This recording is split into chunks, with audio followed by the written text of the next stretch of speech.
தமிழ்நாட்டோட முன்னாள் முதல்வருக்கே இந்த கதியா? கடைசியில படுத்தே விட்டார் ஐயா. தமிழினம் நேயர்களுக்கு வணக்கம்.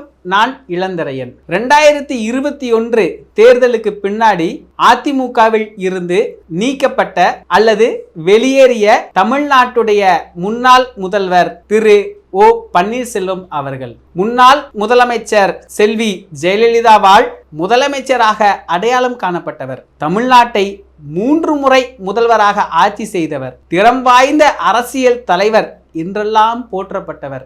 அதிமுகவில் வெளியேறிய பின் வெளியேற்றப்பட்ட பின் அவர் பாஜகவில் தஞ்சமடைந்தார். அதிமுக உரிமை மீட்பு குழு என்று ஒன்றை ஏற்படுத்தி கொண்டு தன் ஆதரவாளர்களுடன் நீதிமன்றத்தில் வழக்கு தொடர்ந்து தன்னுடைய இருப்பை உறுதி செய்து கொண்டே இருந்தார். இருப்பினும் இதுவரை அதிமுகவில் அவர் இணையவே இல்லை.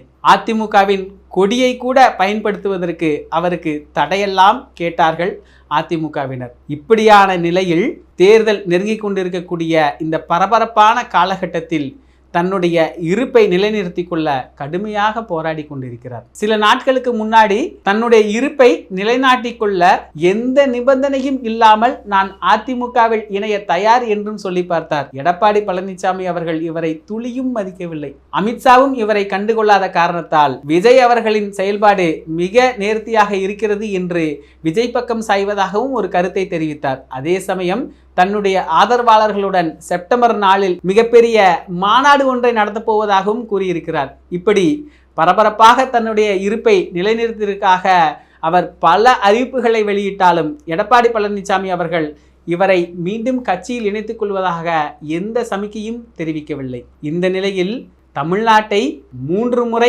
ஆட்சி செய்த தமிழ்நாட்டின் முதல்வராக இருந்த ஒருவர் சொந்தமாக உரிமை கொண்டாட தன் அரசியல் செல்வாக்கை நிரூபித்துக் கொள்ள ஒரு கட்சி கூட இல்லாமல் இப்படி ஒரு பரிதாபகரமான நிலையில் இருக்கிறார். அதே சமயம் அவருடைய ஆதரவாளர் ஒருவர் எங்களை கட்சியில் இணைத்துக் கொள்வதற்கு நாங்கள் காலில் கூட விழ தயார் என்று மேடையிலேயே பேசியது பெரும் பேசுபொருளாக மாறியது.